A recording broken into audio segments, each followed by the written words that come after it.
9 নং প্রশ্নে কতগুলো ভগ্নাংশ দেওয়া আছে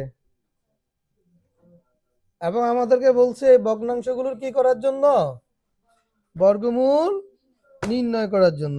এখন এটা করতে পারবেন? আমরা কিভাবে করব দেখেন, ভগ্নাংশের লব, ভগ্নাংশে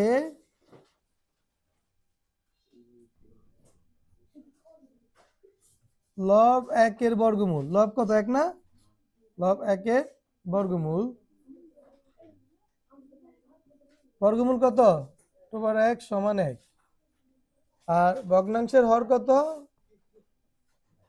হর 64 এর বর্গমূল সমান √64। কেমন, কত হবে 64 এর বর্গমূল কত 8, কারণ 8 এর সাথে 8 গুণ দিলে 64 হয়, ঠিক না?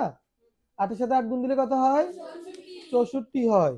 তার মানে 64 এর বর্গমূল কত 8। তাহলে আমরা লিখতে পারি সুতরাং সমান 8/1। সবাই কি বুঝছেন?